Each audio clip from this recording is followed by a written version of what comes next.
But I think J-Mac, it's pretty obvious there's one player for Team USA, and it jumps off the television set. One player we've been told for years is Shaq. And that one player does not fit with this team. He's not a great FIBA player. That's very clear so far. Yeah. So 2 years ago, the NBA media voted Joel Embiid over a Jokic as MVP. It was really an anti-Jokic vote because Jokic is a more valuable player. He's a better player, and it's not particularly close if you watch yesterday. But the league's stewards, the media, did not want Jokic to win a third straight MVP, even though he's hands down the most valuable player, and you saw it yesterday. It's why the NBA media regularly kind of chooses cool stories over the truth. And I think increasingly people want the truth from their media. But I think it's official watching Embiid yesterday where Steve Kerr pulled him off the floor 2.5 minutes into the game against Serbia. He is the most overhyped, coddled, and over-discussed, player in the NBA. I mean, Jokic and Embiid on the floor at the same time, it's not close. They're not the same player. They're not remotely close to the same level of player. Beyond padding is... This is so insane, considering they have completely different roles in this team. Jokic is not playing with KD, LeBron, Steph Curry. Like, what are we talking about here? Seriously, what are we talking about here? This is insane. Go look at the stats when they play each other or when they play in the actual NBA. Okay, so where it's actually an equal playing field in that regard. But this is insane. Joel Embiid holds a completely different role for Team USA. And to act like he just doesn't belong is insane to me. Absolutely insane to me.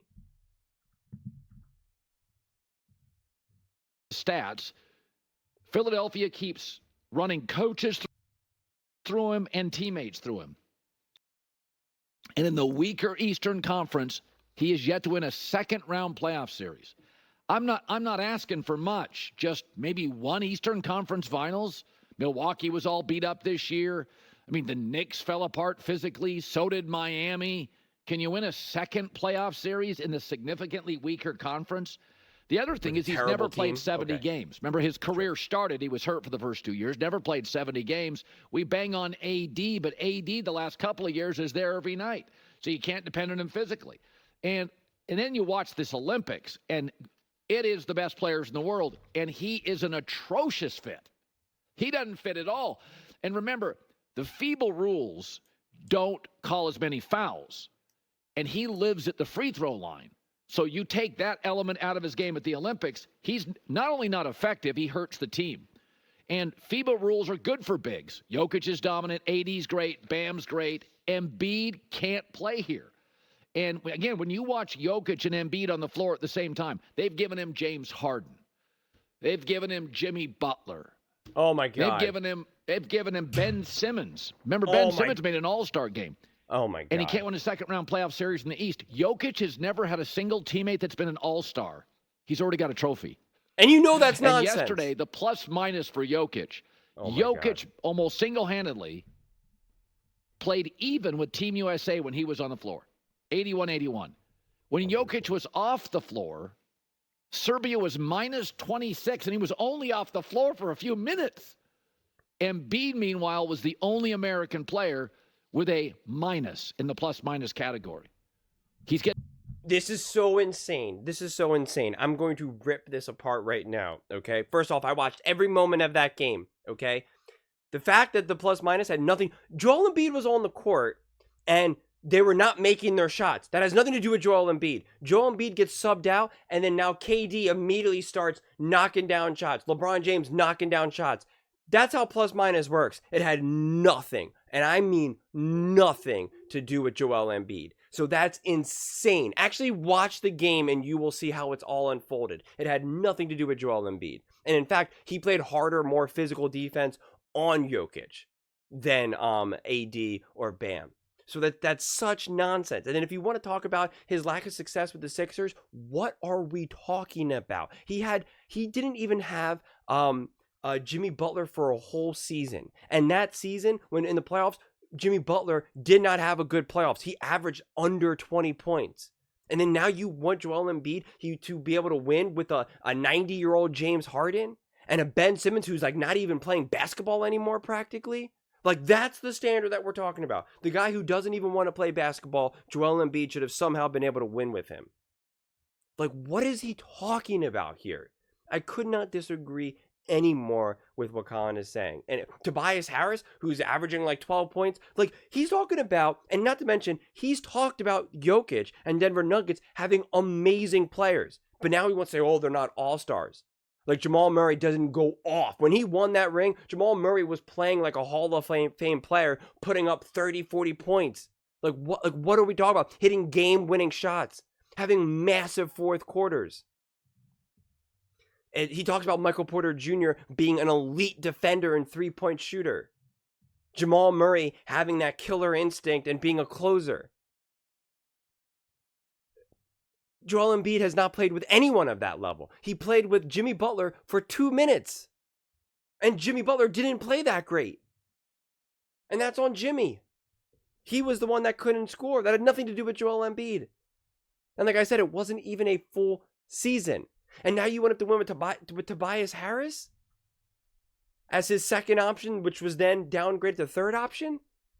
Or James Harden, who Colin definitely does not like James, and says James can't play in the playoffs, and closes out every single club and is out of shape. But he wants to now talk those players up just as a means to bring him down to elevate Jokic? Like, what are we talking about here? This is insanity to me. Absolute, utter insanity and nonsense. I mean, it's honestly unbelievable. He wants to talk about, oh, the plus minus for Serbia.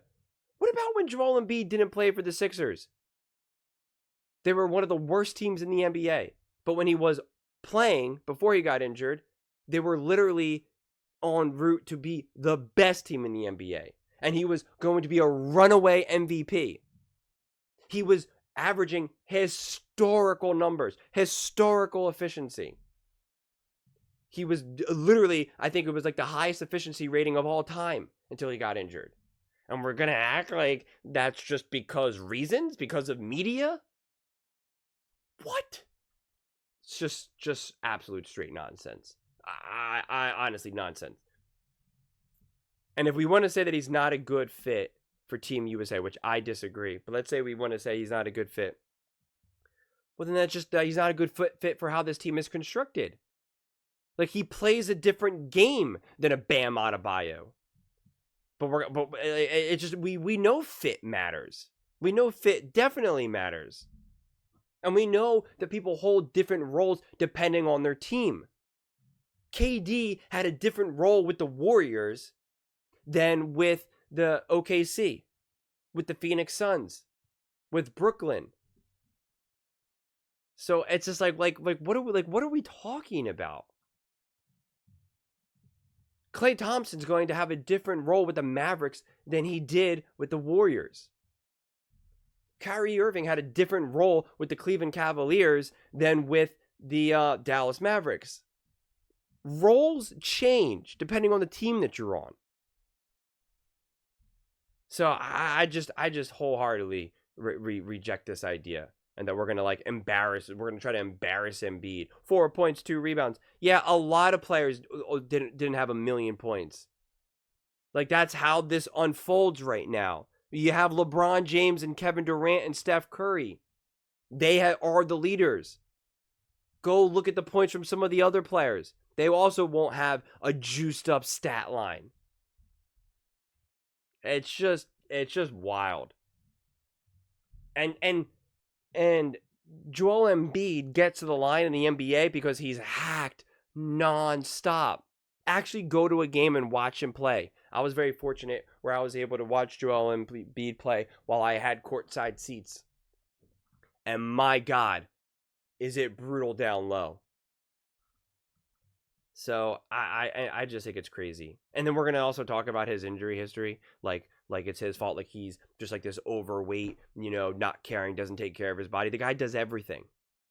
He does everything he can to be in shape and to be healthy. he came back from a torn meniscus and did everything to get back on the court. When he got elbowed in the face and broke his orbital bone and his and had a concussion, he wore a mask. I mean, he did everything he could to get back out there.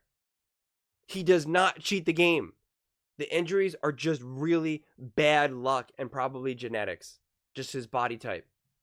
So to use that against him, that's just no. But those are just my thoughts. I would absolutely love to hear yours. What do you guys all think? Do you think Joel Embiid is just disappointing and not a good fit for Team USA and overrated in the NBA like Colin is essentially saying? Let me know in the comments below. I read every single comment, so whether you agree with me or disagree with me, either way, let's get in some discussions, let's get in some fights, but ultimately, let's just have some fun. And please do consider subscribing. We are building an amazing community here, and I would absolutely love to see you part of it. I want to build something that we all genuinely feel connected to, something that we're really excited to be part of. I think we're well on our way to doing it. And please don't forget to give this video a thumbs up, as it really does help with the visibility and the algorithm. Thank you so much, and see you next time.